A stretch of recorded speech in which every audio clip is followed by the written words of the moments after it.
Hi YouTube, welcome to another edition of Horror Hands, and for this video we're going to be looking at the top 10 best 1950s movie monsters.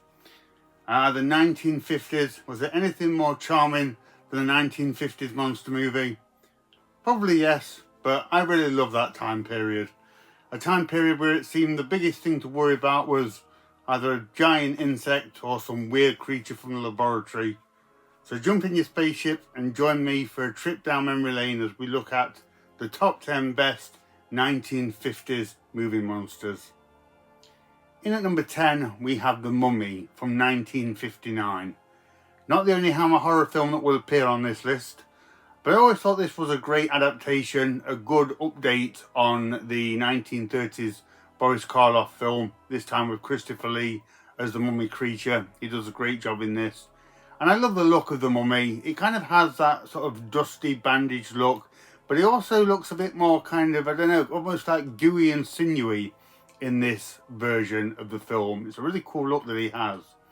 I also really like how they take it from like Egypt and have him wandering around the British moors and in that swampland area. That was a really cool part of the film. And I love the bit towards the end when he crashes through the doors and has that confrontation with Peter Cushing. Just absolutely marvellous. Seeing that mummy creature in what was then a more kind of updated modern setting was just really cool, and seeing him sort of wander around those interiors and do his thing was great. And of course it's Christopher Lee, so the mummy has a great presence in this one. So in at number 10 we have The Mummy. In at number 9 we have the monster from I Was a Teenage Frankenstein from 1957. A really fun one from the 1950s. Here we see this scientist, played by Whit Bissell. He recreates the body of this young man from an accident and turns him into this hideous monster. And it's really cool. I love the look of the creature in this one. I've always considered this one to be quite a low-key, iconic looking creature. I think it's that big beady eye he has in this one. And it's really awesome. It's like a monstrous head kind of slapped onto quite a chiseled young man's body. And I really like the fusion of kind of the 1950s monster movies with that kind of young high school rebel without a cause kind of culture. It's a really great one, and this one sort of screams 1950s. Probably quite scary back in its day, but it's now an entirely charming entry into the 1950s horror circuit. And it's just a really good all-round movie, I think, of kind of monster movie, a bit of science fiction, and just kind of 50s pop culture all in one. It's a really, really fun movie with, like I say, a low-key, unique, iconic, and really awesome-looking creature. So in at number 9, we have I Was a Teenage Frankenstein. In at number 8, we have Tarantula from 1955. The awesome giant tarantula monster movie. This is another one that I think is low-key, quite iconic. The shots of that giant tarantula wandering around the flat desert plains are pretty distinct. And even as a kid when I was watching this one, I could easily tell kind of how it had been done. It was clearly just a regular tarantula that had been superimposed onto the screen. But I don't know, watching those scenes, there was just a real effective ickiness about seeing that tarantula up close. And it's some imagery that's always stayed with me, and I have these memories of being a kid, and I was just going about my business and doing stuff, and I could picture in my mind the shot of this giant tarantula crawling over my own town or crawling over the hill at school. Just some imagery that really sort of stuck with me, and I always enjoyed imagining that when I was younger. I love the shots of the tarantula when we see its legs up close. It's got them spiky weird legs. That's pretty awesome. And it always made me laugh in this film how so many people are surprised to almost stumble across the tarantula. We get scenes of people driving in the car and they suddenly slam on the brakes because there's a giant 50-foot tarantula in front of them, but kind of always wondered how they managed to miss it, since everywhere around them is flat and you'd see this tarantula from miles away, but never mind. Also look out for Clint Eastwood in his first starring role as a jet fighter pilot. That's pretty awesome. And like I say, Tarantula, it's just kind of a simple, good 1950s monster movie with some pretty effective imagery that will stay in your mind, particularly if you're scared of spiders. So in at number 8, we have Tarantula. in at number 7 we have the Black Scorpion from 1957. And the Black Scorpion is a good film. It's a very fun monster movie. It kind of plays out in a very conventional way. Giant monster attacks the city. Scientists and military folk are sent in to combat it. We get a bit of destruction here and there and some cool shots of the creature, and everything's kind of sorted out at the end of the day. But what I really like about the Black Scorpion, and my reason for including it on the list, is the creature effects in this are absolutely fantastic. The Black Scorpion itself gets a lot of screen time, and there's a lot of stop motion effects in this one. And if you kind of imagine a scorpion and its kind of kooky body and all the different points of articulation that it must have, to animate that on screen into something cohesive and that looks scary and threatening would be a really difficult task, and they really pull it off well in this movie. The Black Scorpion looks awesome. It's on the screen a lot. It's doing different things in the city, and we get some good close-ups of it. And then I really like the bit in this movie when they have to travel down into the subterranean scorpion's lair, which just sounds terrifying, even just saying that. So that was a really cool part of the movie. So great film, and some particularly impressive stop motion and articulation in this one. Put Black Scorpion on the list. So in at number 7, we have the Black Scorpion. In at number 6, we have The Monster That Challenged the World from 1957. One of my favourite monster movies ever, not just of the 1950s. This one is right up my street. This one takes place on like a Navy military base. They're doing things in and around the water, and they are attacked by a giant worm-like slug creature from beneath the sea. It's so awesome. And this creature starts out in the water, kind of attacking the Navy boats and causing all kind of trouble for them. But then they even bring it on land, and we get some really cool close-up shots of it, creating chaos and making a nuisance of itself in this laboratory and coming after the people all around the base. It's really awesome. Just pure entertainment is The Monster That Challenged the World, with a very kind of rudimental looking slug kind of monster, but one that's really awesome. And the close-up shots of its face and just the things that it gets up to is so cool. I really enjoy this one. It's one of the most entertaining of the 1950s monster movies. And as I say, a monster that was just created for someone like me that likes these weird water-based insect monsters.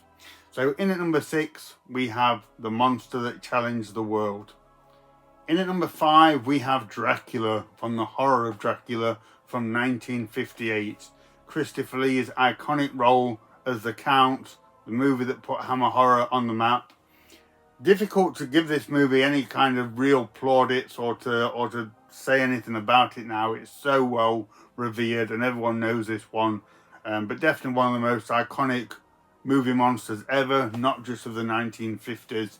And of course, Christopher Lee just gives a legendary performance that for me is like the best Dracula portrayal on screen. What I will say with this one is the shot when you first see Count Dracula and he's brandishing his fangs and all his eyes are like bloodshot, absolutely terrified me as a kid. And even now when I watch it, that scene still has a shock value and kind of throws you off just a little bit, so it takes you aback by the fierceness of Dracula and Christopher Lee in that one particular scene. It's really intense. And yeah, proof that these old films still do have it when it comes to delivering the scares. So in at number 5, we have Dracula from The Horror of Dracula. In at number 4, we have the giant ants from Them from 1954. This is just another example of an awesome monster movie from the 1950s.